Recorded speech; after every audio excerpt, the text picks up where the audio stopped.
Hello friends, welcome to Spoken English classes. Today we'll see the conversation at bank. మనం బ్యాంక్కి వెళ్తాము. బ్యాంక్కి వెళ్ళినప్పుడు బ్యాంకులో చాలామంది మనకు తెలియదు. స్పెషల్లీ బ్యాంకర్ మనకు స్ట్రేంజర్ అంటే తెలియని వ్యక్తి కదా. అలాంటి వాళ్ళతో ఈజీగా మనం ఇంగ్లీష్లో మాట్లాడవచ్చు. ఇంగ్లీష్ ప్రాక్టీస్ చేయడానికి ఇది ఒక అవకాశంగా కూడా భావించవచ్చు. కొన్నిసార్లు బ్యాంకర్స్కి వాళ్ళకి మన లాంగ్వేజ్ తెలియదు. కొంతమంది మహారాష్ట్ర నుంచో లేకపోతే ఢిల్లీ నుంచో ఇక్కడ నుంచో వచ్చి అక్కడ జాబ్ చేస్తుంటారు. అలాంటి వాళ్ళకి మన లాంగ్వేజ్ తెలీదు. కష్టపడుతూ మనం తెలుగు మాట్లాడే కంటే ఈజీగా కొంచెం ఇంగ్లీష్ నేర్చుకుంటే కనుక ఈజీగా బ్యాంకర్స్ తోటి బ్యాంక్లో మాట్లాడవచ్చు ఇంగ్లీష్లో. కొన్ని ఇమాజినరీ సెంటెన్సెస్ తీసుకొని ఎలా మాట్లాడాలనే దాని గురించి మీకు ఈరోజు చిన్న ప్రాక్టీస్ ఇస్తాను. So stay tune. So conversation ఎలా ఉంది చూడండి. First excuse me. ఎప్పుడు మీరు బ్యాంకర్తో మాట్లాడాలన్నా ఫస్ట్ ఎక్స్క్యూజ్ మీ అని స్టార్ట్ చేయండి. ఈజీగా ఉంటుంది, వాళ్ళకు కూడా కొంచెం కంఫర్టబుల్గా ఉంటుంది. Excuse me, I want to open a savings account in your bank. Excuse me, I want to open a savings account in your bank. నేను మీ బ్యాంకులో సేవింగ్స్ అకౌంట్ ఓపెన్ చేయదలుచుకున్నాను.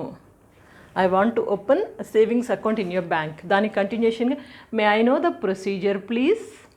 దానికి ప్రొసీజర్ ఏంటో చెప్తారా అని ఆ సెంటెన్స్ కంటిన్యూ చేయొచ్చు. లేదా ఇది చూడండి, second sentence, excuse me, may I know the procedure to open an account. Direct excuse me, may I know the procedure to open an account అంటే account, excuse me, account open చేయడానికి procedure ఏంటో చెప్తారా అని డైరెక్ట్గా మీరు అడుగుతున్నారు. Okay, ఇలా అడిగినప్పుడు వాళ్ళు బ్యాంకర్స్ ఏం చేస్తారు, వాళ్ళు మీకు చెప్తారు ప్లీజ్ టేక్ దిస్ ఫామ్. ఒక ఫామ్ ఇస్తారు, please take this form, fill this form and also attach ATM card, address proof, Aadhaar card and PAN card, 2 photographs, pass photographs అని చెప్తారు మీకు.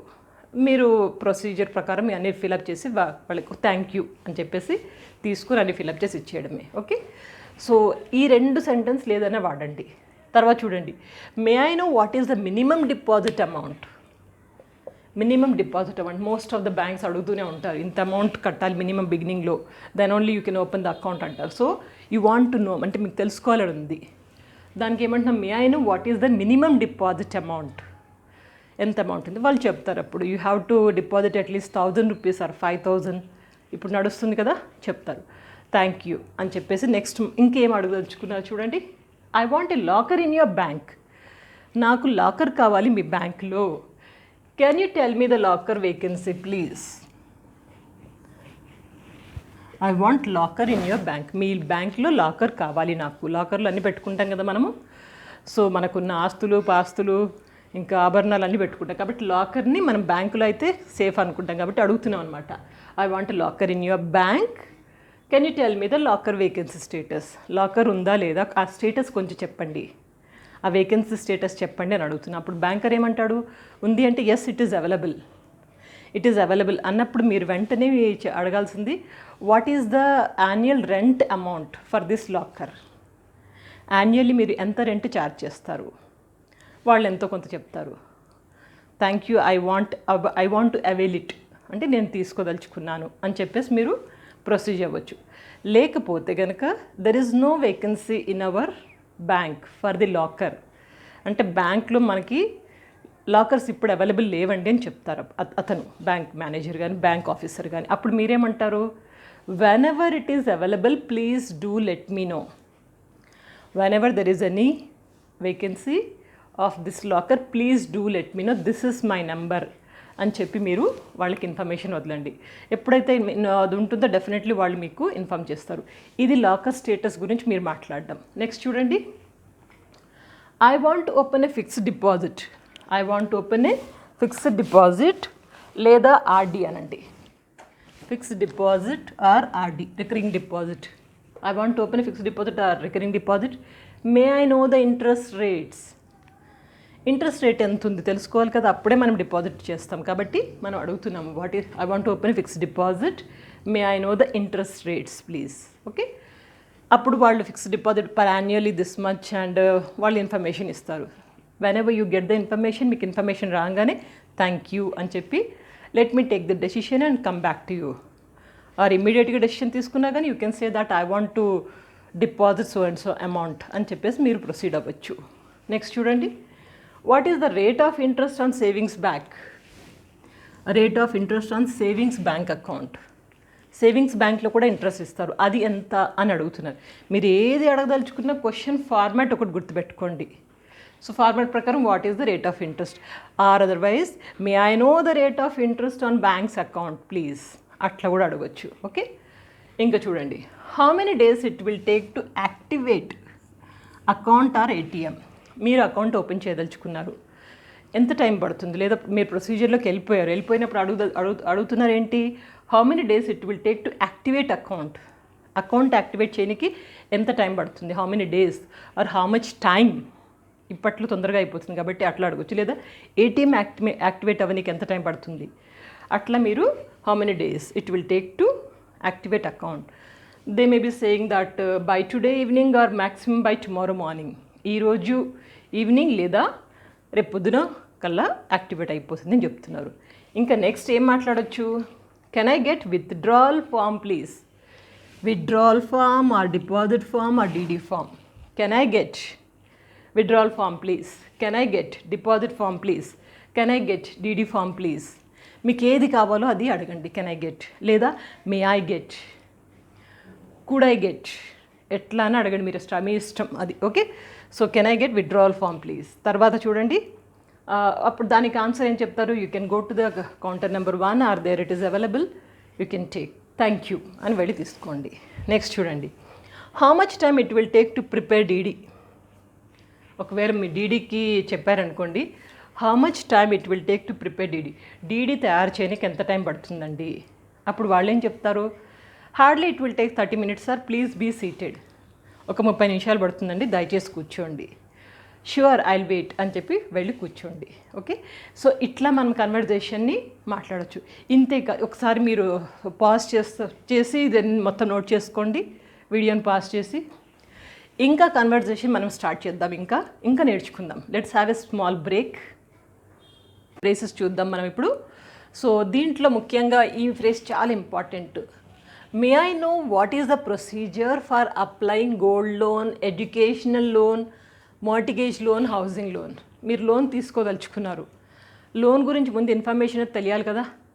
ఇన్ఫర్మేషన్ తెలిస్తే మనం తీసుకోవాలా లేదా, ఎంత తీసుకోవాలి, అది మనం డిసైడ్ చేసుకోవచ్చు. దాని గురించి మీరు సింపుల్గా ఒక చిన్న సెంటెన్స్ యూస్ చేయండి, మీకు మొత్తం ఇన్ఫర్మేషన్ వాళ్ళే ఇస్తారు. ఏమంటున్నారు, మే I know what is the procedure, May I know what is the procedure for applying. A loan కావాలంటే ఆ లోన్ చెప్పండి. నేను ఎగ్జాంపుల్ ఇస్తున్నాను, gold loan, educational loan, mortgage loan, housing loan. Idea ఉంది కదా. ఈ లోన్స్లో ఏది కావాలని మే I know what is the procedure for applying the loan. Okay, ఇలా అనండి. అప్పుడు వాళ్ళు మీకు మొత్తం ఇన్ఫర్మేషన్ చెప్తారు. If you take so much అంటే మీరు ఇంత తీసుకుంటే ఇంత అని చెప్పేసి మొత్తం వాళ్ళు చెప్తారు. వినండి కూల్గా, ఎక్కడ అర్థం కాకపోయినా కానీ, can you repeat this please? May I know the detailed information about this, I can't understand, can you repeat this please? అట్లా మీకు అర్థం కాకపోతే అడగండి, భయం లేదు, ఏమీ ఫీల్ అవ్వాల్సిన అవసరం లేదు. ఓకే, సో దాని తర్వాత మీరు ఇక్కడ ఇంకా ముఖ్యంగా అడగాల్సింది, what is the rate of interest for this loan? Rate of interest ఏంటి? Rate of interest for this loan. Loan తీసుకుంటున్నారు కదా, ఆ లోన్కి ఇంట్రెస్ట్ ఎంత ఎంత ఎంత ఛార్జ్ చేస్తున్నారు, వడ్డీ ఎంత అని అడగండి. అప్పుడు మీకు క్లారిటీ వస్తుంది. ఇది ఎప్పుడైనా వాడండి, ఇమ్మీడియట్గా అడగండి. ఇదే అని కాదు, జనరల్గా మీరు ఏ ఇన్ఫర్మేషన్ కావాలని ఎక్కడికి వెళ్ళినా కానీ దాని గురించి డీటెయిల్గా మొత్తం ఇన్ఫర్మేషన్ తీసుకొని తర్వాత డెసిషన్ తీసుకోండి. సో ఇక్కడ మనం ఇంట్రెస్ట్ అడుగుతాం, ఏమని, what is the rate of interest for this loan. Next చూడండి, can I get ATM card, cheque book today? ఇది ఎప్పుడు అంటే మీరు ఓపెన్ చేసినప్పుడు, అకౌంట్ ఓపెన్ చేసినప్పుడు మీకు ఈ రెండు ఇప్పుడే ఇస్తారా, ఈరోజు ఇస్తారా అని అడగనికి, can I get the ATM card, cheque book today? ఈరోజే వస్తుందా అంటే అప్పుడు బ్యాంకర్ ఏమంటాడు, ఎస్ యూ క్యాన్, మీకు ఈరోజే ఇస్తాము, but for ATM card activation it will take 1 day time. ATM card యాక్టివేషన్కి 1 రోజు పడుతుంది అని చెప్తున్నాడు అప్పుడు అతను. తర్వాత ఇంకా చూడండి, may I speak to the manager of this bank please? కొన్నిసార్లు మనకి ఏవేవో డౌట్స్ ఉంటాయి, పర్సనల్గా మేనేజర్ తోటే మాట్లాడాలి, మేనేజర్ అడ్వైజర్ తీసుకోవాలి, మేనేజర్ పర్మిషన్ తీసుకోవాలి.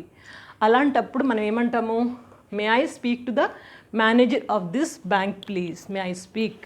ఇలా వాడండి. ఎప్పుడైనా వాడినప్పుడు వాళ్ళు మనకి ఇన్ఫర్మేషన్ కరెక్ట్గా ఇస్తారు. సో వాళ్ళు ఏమంటారు అప్పుడు, please be seated for 10 minutes, I'll call you. Okay అని చెప్పి థ్యాంక్ యూ మేడం అని చెప్పి పోయి కూర్చోండి. చాలా డీసెంట్గా జెంటిల్మెన్ లాగా బిహేవ్ చేయాలి మీరు. ఓకే, సో ఇది. తర్వాత చూడండి, can you give me 500 rupees denomination please. మనం ఎప్పుడైనా విత్డ్రా చేసుకున్నప్పుడు, మన డబ్బులు విత్డ్రా చేసుకున్నప్పుడు అప్పుడు మనకి కొన్నిసార్లు 500 రూపాయల గడ్డినే కావాలి, లేదా 2000 రూపాయల గడ్డి కావాలి, ఈజీ టు క్యారీ అని అనుకుంటాము. అప్పుడు మనము కూల్గా మెన్షన్ చేయొచ్చు, can you give me 500 rupees denomination please. లేదా can I get, could I get, ఎలానే వాడచ్చు. మే ఐ ఎక్స్పెక్ట్ కూడా అనొచ్చు. May I expect 500 rupees denomination please అలా అడగండి. అప్పుడు వాళ్ళు ఎంతో కొంత ఉన్నది ఇస్తారు. ఇచ్చినప్పుడు థ్యాంక్ యూ వెరీ మచ్ అనండి, ఎందుకంటే మనం అడిగినప్పుడు వాళ్ళు ఇస్తున్నారు కాబట్టి. ఇంకా వాళ్ళ సర్వీసెస్ చాలా నచ్చాయి మీకు.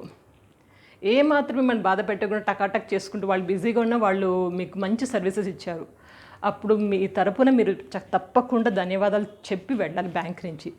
అప్పుడు ఆ బ్యాంకర్ ఏం చేస్తాడు, కూడా మిమ్మల్ని గుర్తుపెట్టుకోండి, ఈ కస్టమర్ మంచి కస్టమర్, ఈ కస్టమర్ మంచి రెస్పాన్సిబుల్ కస్టమర్ అని చెప్పేసి గుర్తుపెట్టుకుని నెక్స్ట్ టైం మీరు వచ్చినప్పుడు మళ్ళీ మంచిగా రిసీవ్ చేసుకుంటారు. కాబట్టి ఏమంటాం మనము, thanks a lot for your kind cooperation, thanks a lot sir for your kind cooperation, thanks a lot madam for your kind cooperation. లేదా thanks a lot for your prompt services, thanks a lot sir for your prompt services.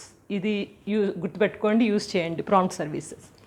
So ఈ విధంగా మనం ఎప్పుడైతే మన గ్రాటిట్యూడ్ని తెలుపుతామో వాళ్ళు bankers కూడా చాలా సంతోషంగా ఉంటారు. భయపడక్కర్లేదు. బ్యాంకుకి వెళ్ళినప్పుడు చిత్రక మీకు వచ్చిన ఇంగ్లీష్ ఎక్కడ వీలైతే అక్కడ 1-2 సెంటెన్సే మాట్లాడతారు. పెద్ద అనర్గళంగా ఏం మాట్లాడరు కదా, స్పీచ్ అయితే ఇవ్వట్లేరు కదా. సో భయపడకుండా మాట్లాడండి. వాళ్ళు అడిగిన దానికి కూడా ఏ మాత్రం భయపడకుండా ఆన్సర్ ఇవ్వండి. ఒకసారి వీడియో పాజ్ చేసి ఇది మొత్తం నోట్ చేసుకోండి. ఇది నోట్ చేసుకొని మళ్ళీ మీరు ప్రాక్టీస్ కూడా చేయండి. ఇలాంటి ఇంగ్లీష్ కన్వర్జేషన్స్ ఇంకా చాలా వీడియోస్ మీ యొక్క ప్రోత్సాహంతో నేను చేస్తున్నాను. కింద కామెంట్ బాక్స్లో ఈ వీడియో ఎలా ఉంది తప్పకుండా తెలియచేయండి. ఇంకా ఎలాంటి వీడియోలు కావాలి మీకు అది కూడా చెప్తూ ఉండండి. డిస్క్రిప్షన్ బాక్స్లో చాలా ఇంగ్లీష్ రిలేటెడ్ లింక్స్ ఇచ్చాను. మీకు ఏది కావాలంటే దాన్ని ముందుగా చూడొచ్చు. So practice well, good luck.